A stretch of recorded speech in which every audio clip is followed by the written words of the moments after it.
Hi, everyone. Welcome to today's Career Chats. I'm Krista Harmon, a workforce development consultant with the Kent Intermediate School District, and I welcome Kendra Faustin today as our guest. And she is worked in athletics her whole career until now, where she's a principal. So we're going to get to hear a nice, curvy career path, right, Kendra? You got it, Krista. You got it. Yeah, thanks for having me. Oh, you're very welcome. So let's take you back to when you were 16 or 17, Kendra, and you're in high school. Did you think you'd grow up to be a principal? Tell us what you were thinking at the time. Yeah, absolutely not.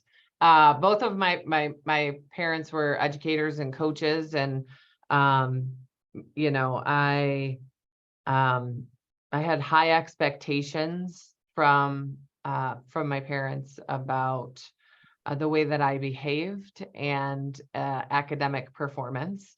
And I didn't think I ever wanted anything to do with that again. I knew I loved basketball. I thought I wanted to go into business, you know, and wear a suit every day and go, you know, boss people around. And so I never imagined, although I had some cool principles, I did not imagine this. Well, education, having parents in education is certainly a strong influence, like you said. Yeah, I so think it was really helpful as I navigated through my career. Education was always a fundamental in whatever I was doing. It was always helping people be their best. So that never wavered, you know, whether I was, you know, in business or coaching or athletic director, whatever committee I was on, it really, that is a fundamental of everything that I've done throughout my life and my career. So you have these educator parents, but you're thinking, no, thank you. So what kind of things were you involved with in high school, and how did that lead to then making a decision to go to college, what you were going to choose to do? Yeah, I was, I played college basketball. So in high school, I played volleyball, basketball, and softball. So I was really involved in athletics. That was always a huge part of both my parents coached as well. So we were always in season, and just being involved. I mean, that wasn't optional in my family. You gave to your community, you gave to your school, you showed up and you did your best. And so that was really formative for me, because that's where I learned. I met some of the most important people in my life, and my coaches and my teachers who, you know, I like to say I was like only half idiot. And I made these awful mistakes, and they sort of picked me up and dusted me off and sent me, you know, turned me this way and sent me in the right path. And if I wouldn't have had people that gave me that grace and believed in me and picked me up and dusted me off, and sent me on the right path, no, thank you, I'm on a call. I wouldn't have been able to do those things, and try different things that I've done throughout my career.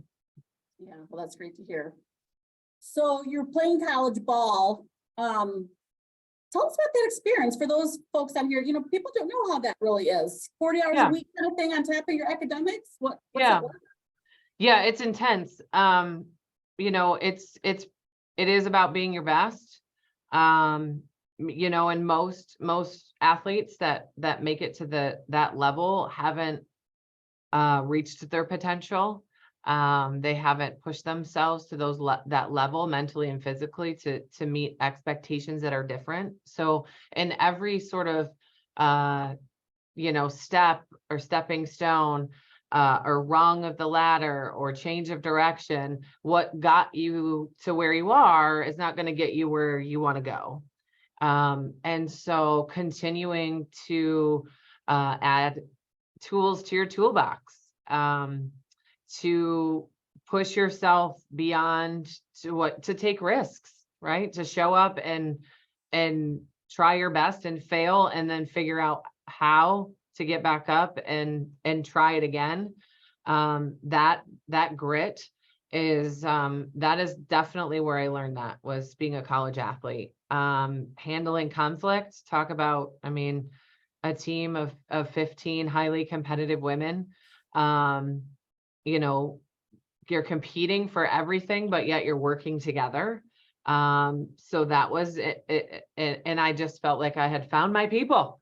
It was okay to be aggressive and assertive and decisive and caring and all these things that I was like, oh, this is what I've been looking for.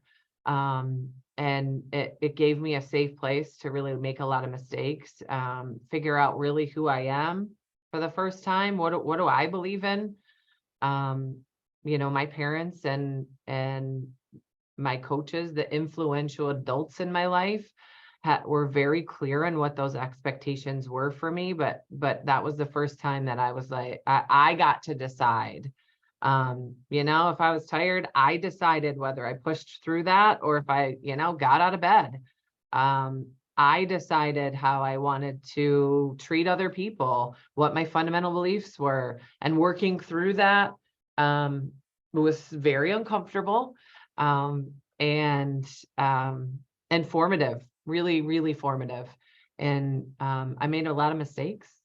And yeah, I'm glad there weren't cell phones when I was in college because I don't know if I would be employable. That's not true. But I made a lot of mistakes and, learned a lot. And an then example, obviously not to bear your dirty laundry, yeah, but just help young people understand just to give an example.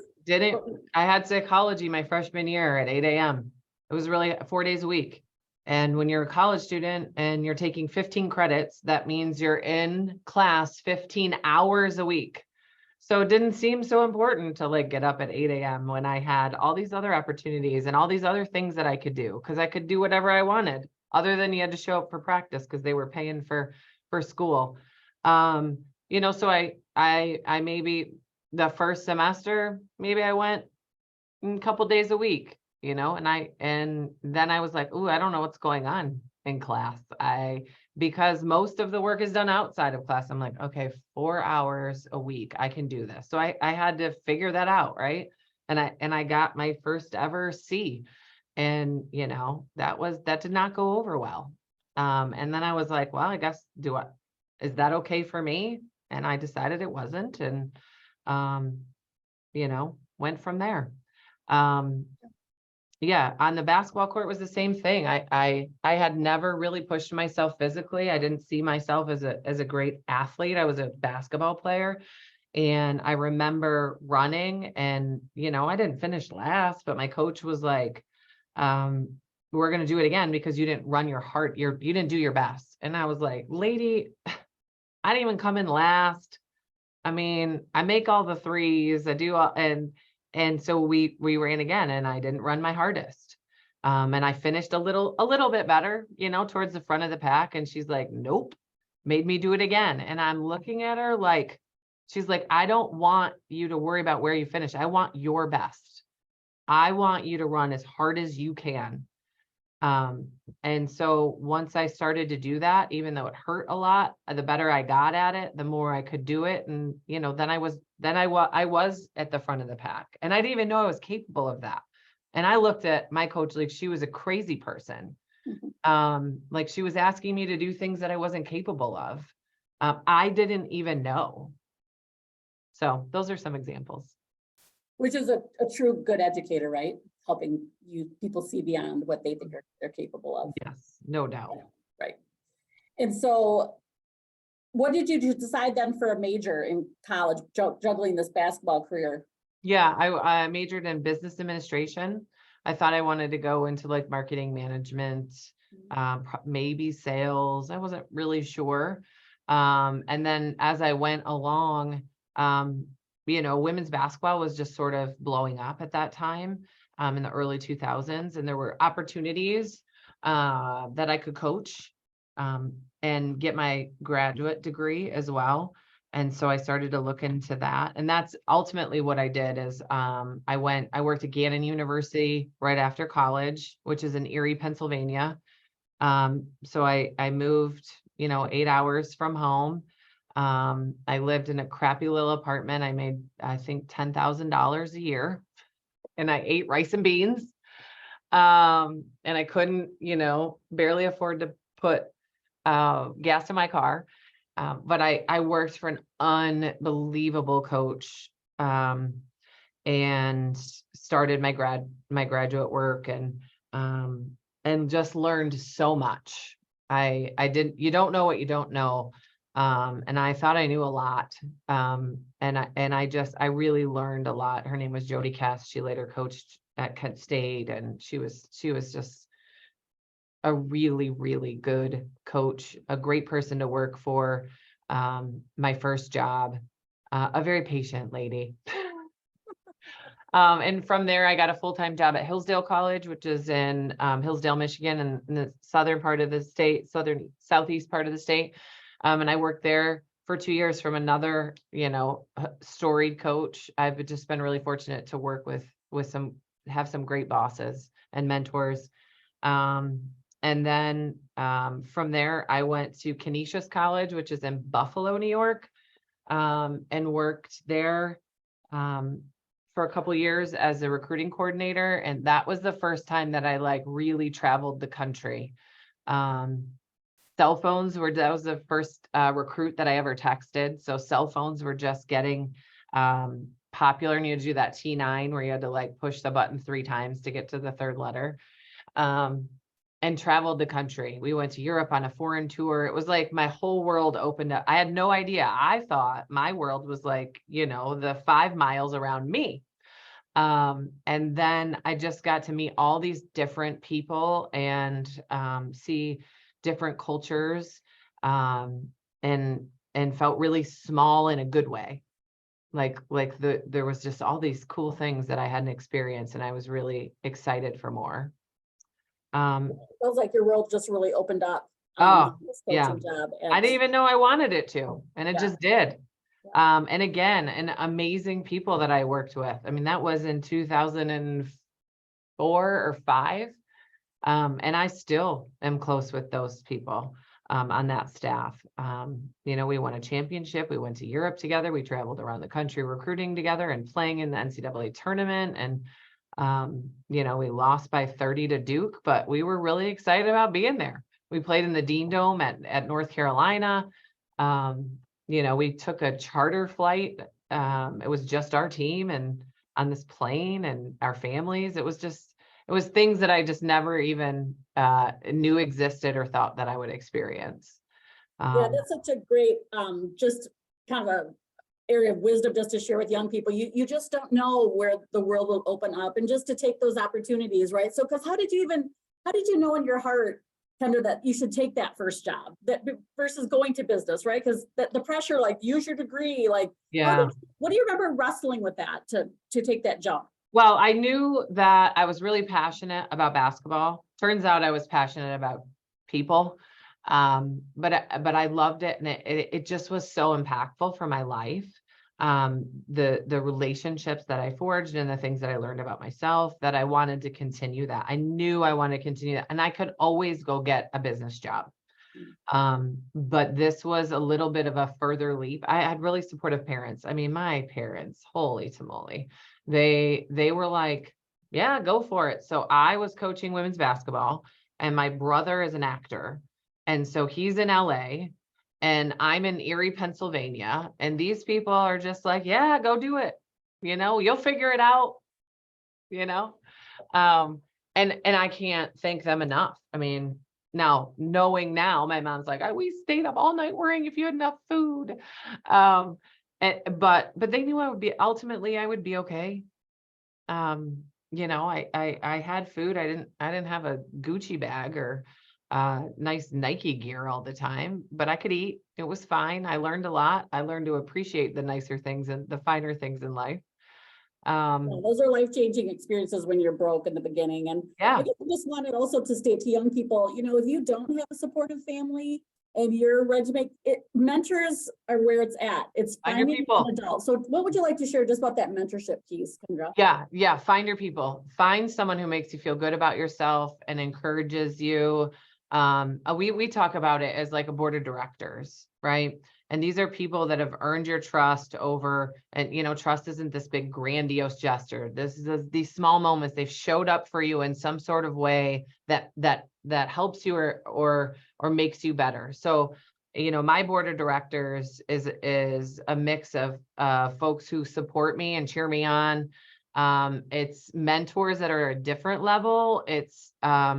It's colleagues that are at the same level. That's really valuable when you're going through something at the same level as everyone else. So find your board of directors, people that you can trust, that have your best interest. And then, people that are going to tell you the truth. I have an unbelievable husband. And when I was 28, I became a Division I head coach in New York.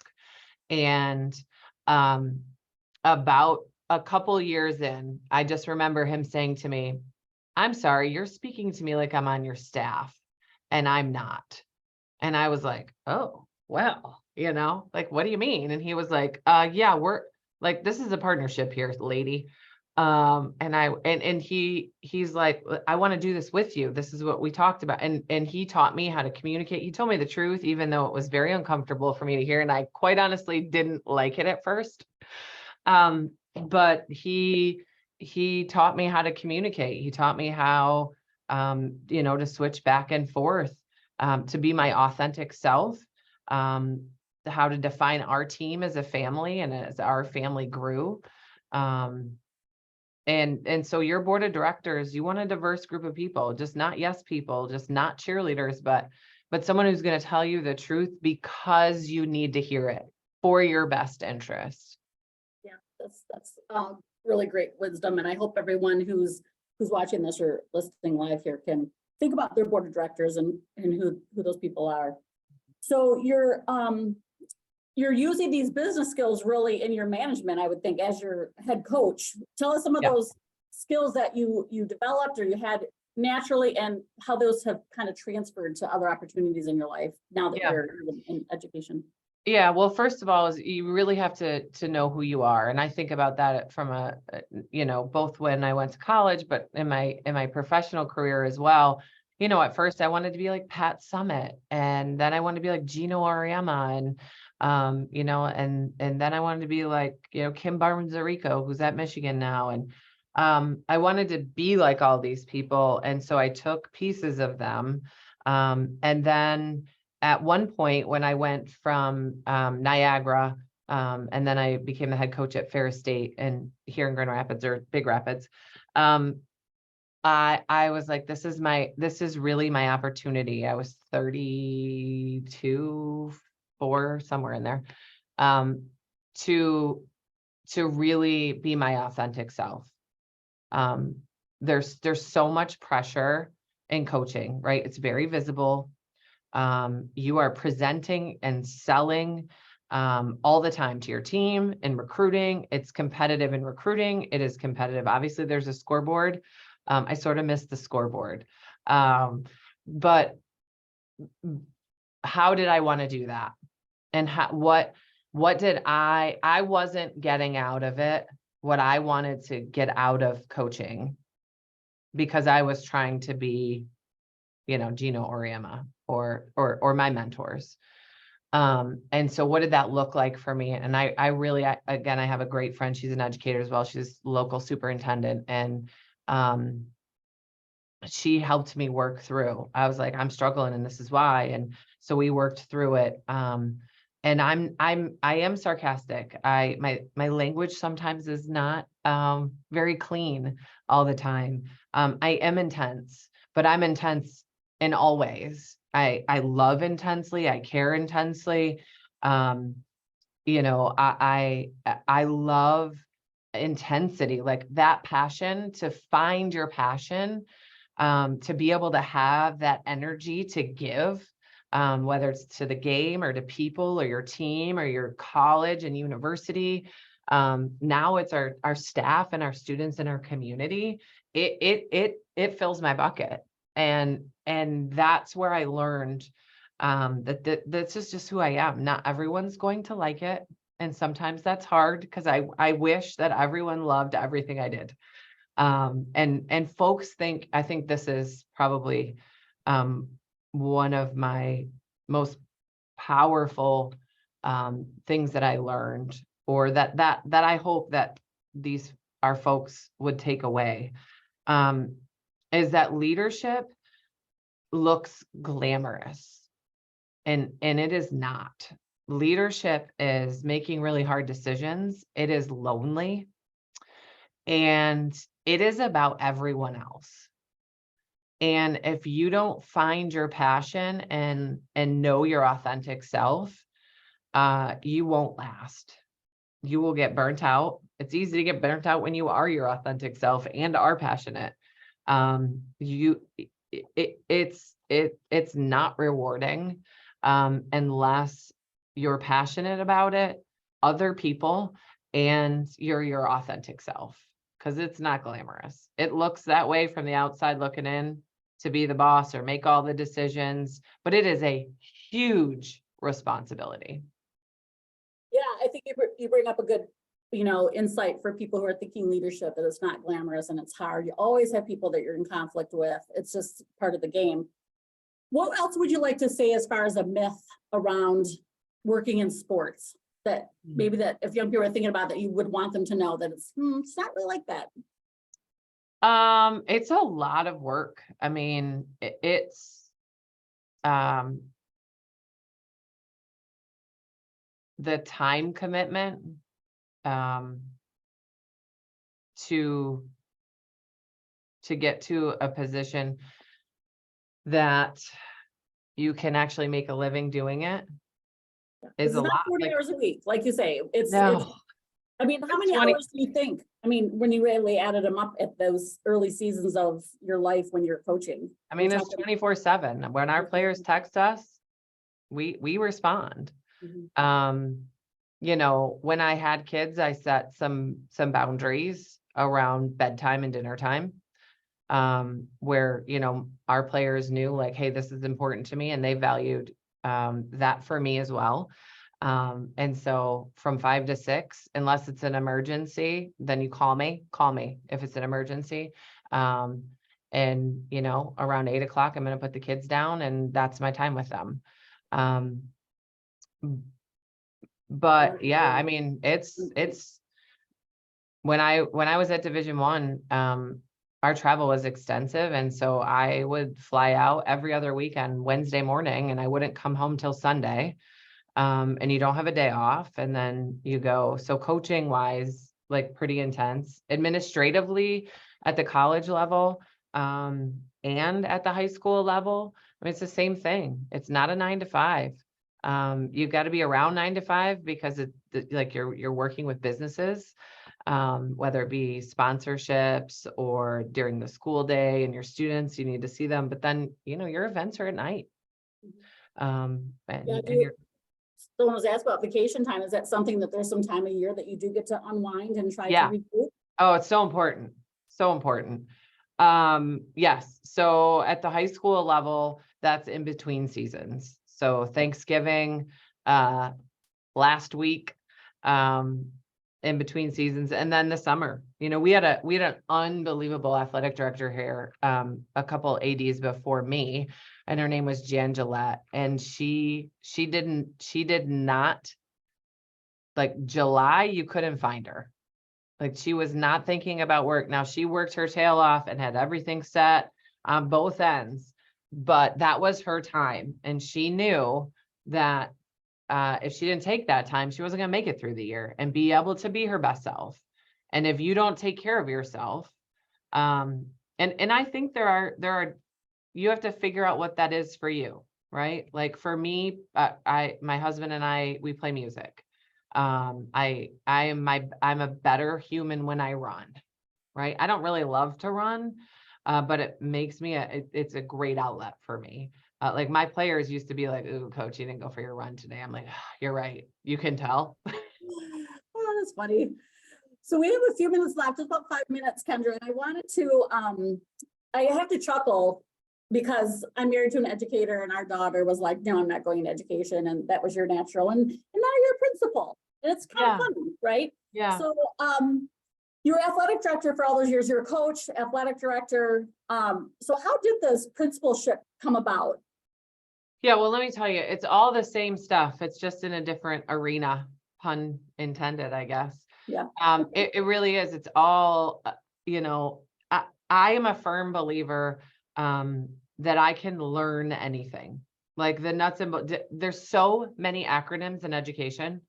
That was the hardest thing for me. And I have another mentor of mine who's a superintendent. He sent me a link of all the educational acronyms. Oh my gosh, MTSS, PBIS, SIS.